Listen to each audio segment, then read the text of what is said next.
अस्सलाम वालेकुम नाज़रीन। इस एपिसोड के शुरुआत में हम देखते हैं कैरक किले में चातलियन सलाउद्दीन अय्यूबी के साथियों को लेकर आगे बढ़ रहा होता है। इसलिए में मैला वहाँ पे आ जाती है और चातलियन से पूछती है क्या ये सलाउद्दीन के आदमी है। तो चातलियन कहता है ये तो अभी शुरुआत है मेरी सुर्ख सितारा, मैं इनके बाद सलाउद्दीन को जंजीरों में जकड़कर तुम्हारे कदमों में फेंक दूंगा। ये कहते साथ उन्हें लेकर आगे बढ़ जाता है और मैला परेशान दिखाई देती है। कायदा में वजीर सलाउद्दीन काजी फाजल और मेहदूद से कहते हैं आप समझे कि वो बुराई और धोखाधड़ी की कोई हद नहीं जानते, तो बस हमें ये करना है। मेहदूद कहता है सुल्तान नूरुद्दीन की मंजूरी और हुक्म से हम अब्बासी खलीफा के नाम पे खुतबा पढ़ाएंगे, मुलतवी करने का कोई फायदा नहीं। काजी फाजल कहते हैं ऐसा नहीं है जैसे कि हमने पहले देखा है, इसका असर सिर्फ मिस्र पर नहीं पड़ेगा बल्कि पूरी इस्लामी दुनिया में पड़ेगा। वजीर सलाउद्दीन कहते हैं मैं इसे सुकून से हल करना चाहता था लेकिन उन्होंने मेरे पास कोई दूसरा रास्ता नहीं छोड़ा। उधर खलीफा राकीफ से कहता है क्या तुम समझते हो कि सुल्तान नूरुद्दीन ने मेहदूद को बेकार में भेजा है राकीफ। तो राकीफ कहता है जाहिर है कि उसने उसे खुतबा पढ़ने का हुक्म देकर भेजा है। जवाबन खलीफा कहता है अलजहर के वाकयात के बाद ऐसा होने की उम्मीद थी। नजीर कहता है अगर हम उस जगह और उसमें मौजूद हर शख्स को खत्म कर सकते तो सूरत हाल बिल्कुल मुख्तलिफ होती। इसलिए सिपाही एक थैली लेकर आता है और कहता है खलीफा जद किसी ने इसे महल के दरवाजे पर छोड़ा है। थैली देखते हुए खलीफा कहता है खोलो इसे। सिपाही थैली खोलता है तो उसमें जोहर का सर पड़ा होता है। यह देखकर खलीफा की आंखें खुली की खुली रह जाती हैं और वो गुस्से से कहता है सलाउद्दीन। राकीफ कहता है मुझसे पूछे तो ये वजीर का काम नहीं है। सिपाही भी कहता है शायद ताजिर राकीफ ठीक कहते हैं। वजीर के आदमी को कैरिक भेजने के लिए जो सिपाही मामूर किए उनकी खबर के मुताबिक उनमें मौजूद तहसीलदार करतगन भाग गया था। खलीफा बैठते हुए कहता है अच्छा तो उसने ये किया। जवाबन राकीफ कहता है फिक्र ना करें, उनकी बेबाकी की सजा मिलेगी। नजीर तुम कल सुबह अपने आदमियों को हरकत में लाना शुरू कर दो जिन्हें तुमने शहर में रखा है, वो सीधे वजीर के महल में जाएंगे। वक्त आ गया है कि इस मसले को जड़ से हल किया जाए। जो कोई सलाउद्दीन की मदद करेगा या उसके साथ खड़ा होगा उसे जलाकर तबाह कर दिया जाएगा। उधर करतगन अलबेज के साथ एक खुफिया कमरे में मौजूद होता है। अलबेज कहता है हुजूर अगर वो वजीर सलाउद्दीन पर जोहर के मामले का इल्जाम लगाते हैं तो क्या होगा।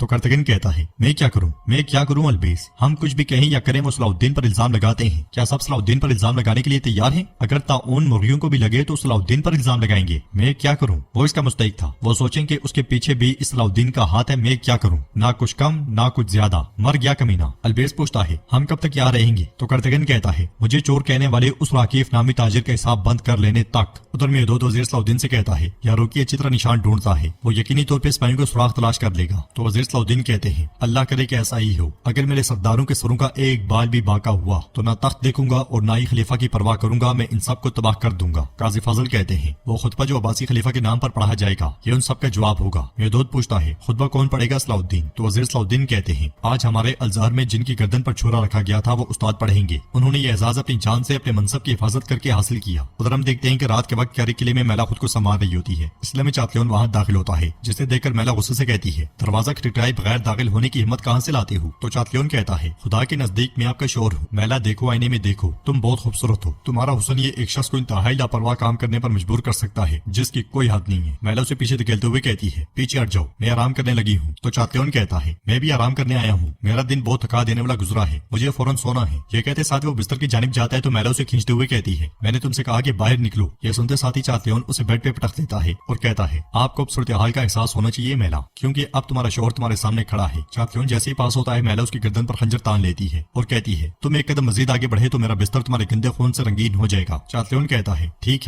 है। फिर खुद को आईने में देखते हुए कहता है क्या मुझे दाढ़ी थोड़ी छोटी करनी पड़ेगी, आपकी क्या राय है। मैला के जवाब ना देने पर वो चला जाता है। अगले मंजर में वो जिंदान में कैद वजीर सलाउद्दीन के सिपाहियों के पास आता है और खुश होते हुए कहता है इस मंजर को देखो। एथिस कहते हैं यहाँ के मालिक को इस बात पे अतराओ ना, एक दिन आएगा जब ये किला तुम्हारी कब्र बन जाएगा, मैं तुम्हें यही दफन कर दूंगा सुर्ख काफिर, ये बात अच्छी तरह जान लो। चातलियन पूछता है क्या तुम ये करोगे या तुम्हारा वजीर करेगा, कहाँ है वो, दिख नहीं रहा। तो उर्फा कहता है तुम जैसे घटिया शख्स के लिए हमारे वजीर की क्या जरूरत है, पहले जरा हमारे हाथ खोलो तभी हम अपने हिसाब देखते हैं। चातलियन कहता है देखो मेहमान जिस घर की मेजबानी कर रहा है उसके उसूलों पर अमल करता है, क्या ऐसा नहीं है। मेरे ख्याल में इतनी बातचीत काफी है, आप काम देखते हैं। ये कहते साथ ही वो औजार देखने लग जाता है और एक बड़ी कैंची उठाकर एथिस के पास आता है। नाज़रीन इसके बाद हम देखते हैं कि सुबह के वक्त खलील तेजी में सलाउद्दीन अय्यूबी के पास आता है और परेशान होते हुए कहता है लोग एक बड़े हुजूम की सूरत में महल के दरवाजे पर जमा हो गए हैं। वजीर सलाउद्दीन पूछते हैं वो क्या चाहते हैं। तो खलील कहता है माफ कीजिएगा मैं बता नहीं सकता कि वो क्या चाहते हैं। वजीर सलाउद्दीन के दोबारा पूछने पर वो कहता है वो वजीर का सर कलम करना चाहते हैं। यह सुनकर वजीर सलाउद्दीन जैसे ही उठते हैं तो मेहदूद कहता है तुम रुको सलाउद्दीन। तो वजीर सलाउद्दीन कहते हैं मैं कैसे रुकूं शहजादे, क्या तुमने सुना नहीं। मेहदूद कहता है मैंने सुना है इसलिए कहा है कि खिड़की से बाहर भी अपना सर मत दिखाना। काजी फाजिल कहते हैं शहजादे मेहदूद की बात दुरुस्त है, आपकी हिफाजत के लिए ये ज्यादा मुनासिब है वजीर। मेहदूद कहता है महल के दरवाजे पर खड़े होकर वजीर के सर का मुतालबा करने का क्या मतलब है, हम उन्हें दिखाएंगे। ये कहते साथ ही मेहदूद बैबोरा के साथ चला जाता है। बाहर नजीरत के आदमियों के साथ सिपाहियों पे हमला कर देता है। सिपाहियों ने महल की जानिब बढ़ने से रोक लिए होते हैं, इसलिए में मेहदूद वहाँ पहुँचता है और ये मंजर देखकर बैबोरा से कहता है महल के सिपाहियों के नज़्म ज़ब्त को तरतीब दो, इन्हें हर हाल में नज़्म ज़ब्त बरकरार रखना चाहिए। ये सुनते साथ ही बैबोरा سپاہیوں کو بھیج دیتا ہے اور کہتا ہے خلیفہ کی طرف سے بوئے گئے اختلاف کے بیچ ایک بے درد سام کی طرح محل کے دروازے تک پہنچ آئے ہیں۔ تو میودود کہتا ہے اس سام کی جڑ خلیفہ کے محل میں ہے اور ہم یہ جڑ اکھاڑ پھینکیں گے انشاءاللہ۔ باہر کی آوازیں سن کر اندر خلیفہ راکیف سے کہتا ہے راکیف کیا تم آوازیں سن رہے ہو؟ تو راکیف کہتا ہے ہم اپنے کانوں کو فتح کی آواز سننے کا عادی بنانے اس کا وقت آ گیا ہے محترم خلیفہ۔ خلیفہ کہتا ہے وہ خطبہ نہیں پڑھنے دیا جائے گا۔ باہر بھائی بورا قائرہ کے سپاہیوں سے کہتا ہے چلو بھیڑ کو دور رکھو۔ یہ سنتے ساتھ وہ سپاہی آگے بڑھتے ہیں اور نذیر کے سپاہیوں کے ساتھ شامل ہو جاتے ہیں۔ اس منظر کو دیکھ کر بھائی بورا کہتا ہے کہاں جا رہے ہو؟ سپاہی کہتا ہے ہم شہوار کے سپاہی ہیں، اگر وہ نہیں ہے تو ہم خلیفہ کے صف میں ہیں۔ یہ سن کر بھائی بورا اور میودود کو بہت غصہ آتا ہے، جبکہ نذیر کہتا ہے یہاں تک کہ فوجیوں نے وزیر کو چھوڑ دیا ہے، یہ جیت کی خوشخبری ہے، چلو۔ یہ کہتے ساتھ وہ سپاہیوں کو کاٹتا ہوا آگے بڑھتا ہے۔ بھائی بورا میودود سے کہتا ہے سپاہیوں نے صف تبدیل کر لی ہے جانم قربان، مجھے ڈر ہے کہ میودود اس کی بات کرتے ہوئے کہتا ہے انہیں جانے دو، ہمیں بکاؤ لوگوں کی نہیں بلکہ وفادار مردوں کی ضرورت ہے۔ یہ کہتے ساتھ ہی میودود تلوار بے نیام کر کے غداروں پہ ٹوٹ پڑتا ہے۔ ادھر کیرک کو دیکھتے ہوئے یاروکی کہتا ہے میں نے ساری رات حالات کے بارے میں سوچا، شمال سے قلعے پر حملہ کرنے کے سوا کوئی چارہ نہیں ہے۔ تو بہادر کہتا ہے فیصلہ آپ کے ہاتھ میں ہے امیر، لیکن ہماری تعداد بہت کم ہے۔ یاروکی کہتا ہے اگر تمہارے ذہن میں کوئی اور منصوبہ ہے تو بتاؤ۔ بہادر کہتا ہے اگر ہم کہہ رہے جا کر مدد طلب کریں، مگر یاروکی کہتا ہے ہم یہ معاملہ خود حل کریں گے، میں صلاح الدین کے آدمیوں کو موت کے منہ سے بچا کر ہی قائرہ لوٹوں گا، دستوں کو تیار کرو۔ اس لیے میں بالین قلعے میں داخل ہوتا ہے۔ اسے دیکھتے ہوئے یاروکی کہتا ہے یہ بالین ہے، صلاح الدین کا کافر دوست، ہم انتظار کرتے ہیں اور دیکھتے ہیں کہ کیا وہ اس تخت کا مستحق ہے جس پر وہ صلاح الدین کی بدولت بیٹھا ہے۔ قائرہ میں بھائی بورا مسلسل کافر کو کاٹ رہا ہوتا ہے، میودود کی تلوار بھی آب و تاب سے چل رہی ہوتی ہے۔ نذیر بھی سپاہیوں کو شہید کرتے ہوئے آگے بڑھتا ہے اور کہتا ہے وزیر کا سر ہمارے نیزے پہ نمودار ہو رہا ہے، چلو چلو آگے بڑھو۔ انہیں دیکھتے ہوئے بھائی بورا کہتا ہے یہ تعداد بڑھتی جا رہی ہے۔ جواباً میودود کہتا ہے ہم نے حق کی خاطر جو راستہ اختیار کیا، حق ہماری حفاظت کرے گا بھائی بورا، ہم پہلے کب راستے سے پیچھے ہٹے تھے کہ اب پیچھے ہٹیں گے۔ اس لیے وہ غلام جو راکیف کی طرف ہو گئے تھے تلواریں اٹھائے وہاں پہنچتے ہیں اور بلند آواز سے کہتے ہیں وزیر صلاح الدین کے لیے تاجر راکیف کی غداری آشکار ہو چکی ہے، ہم وزیر صلاح الدین کے لیے لڑنے آئے ہیں۔ یہ کہتے ساتھ ہی وہ لڑائی میں کود پڑتے ہیں۔ انہیں دیکھ کر بھائی بورا اور میودود بہت خوش ہوتے ہیں، جبکہ نذیر پیچھے ہٹتے ہوئے کہتا ہے لانتی غلاموں۔ میودود کہتا ہے یہ آنے والے ہمارے رب کی طرف سے ہماری مدد ہے۔ یہ کہتے ساتھ ہی وہ بھائی بورا کے ساتھ غداروں کو کاٹنے لگ جاتا ہے۔ کیرک قلعے میں میلا بالین سے کہتی ہے ہم آپ کی سامت کا حق کیسے ادا کریں بالین؟ تو بالین کہتا ہے سب سے پہلے ہمارے مشترکہ دشمن خاص طور پر چاتلیون۔ میلا کہتی ہے اگر صلاح الدین اپنا وعدہ پورا کرتا تو اب ہم ان مسائل میں مبتلا نہ ہوتے۔ جواباً بالین کہتا ہے میں نے کئی بار دیکھا ہے کہ وزیر صلاح الدین کیسے اپنے وعدے نبھاتے ہیں، مجھے یقین ہے کہ اگر کوئی معقول وجہ نہ ہوتی تو وہ آپ کو چاتلیون سے شادی کرنے کی اجازت نہ دیتی۔ میلا پوچھتی ہے میں تمہارے لیے کیا کر سکتی ہوں بالین؟ تو بالین کہتا ہے میں نے سلطان نور الدین سے ایک معاہدہ کیا ہے، مجھے کسی ایسی معلومات کی ضرورت ہے جو چاتلیون کی طاقت کو توڑ دے۔ میلا کہتی ہے میں سمجھ نہیں پائی، کیا تمہارا مطلب مسلمانوں کے ساتھ تعاون کرنا ہے کہ میرا قلعہ ان کے حوالے کر دیا جائے؟ بالین کہتا ہے تمہیں حقائق کو دیکھنا چاہیے، امار لیگ نے تمہیں بہت عرصہ پہلے اپنی نظروں سے گرا دیا ہے، بدقسمتی سے تمہارا قلعہ اب تمہارا نہیں بلکہ چاتلیون کا ہے۔ کم از کم اب سلطان نور الدین کی حمایت کے بغیر نہ تم کیرک میں رہ سکتی ہو اور نہ میں ایبلین میں، لہٰذا تم جو بھی معلومات دو گی وہ چاتلیون سے چھٹکارا پانے کی طرف ایک قدم ہوگی، اچھی طرح سوچو میلا۔ یہ سنتے ساتھ ہی میلا سوچ میں پڑ جاتی ہے اور ناظرین ایپیسوڈ بھی اختتام پذیر ہوتی ہے۔ ویڈیو پسند آئے تو ویڈیو کو لائک کرنا مت بھولیے گا، سبسکرائب نہیں کیا ہوا تو پلیز سبسکرائب بھی کر لیں۔ انشاءاللہ ملتے ہیں نیکسٹ ویڈیو میں، تب تک کے لیے اللہ حافظ۔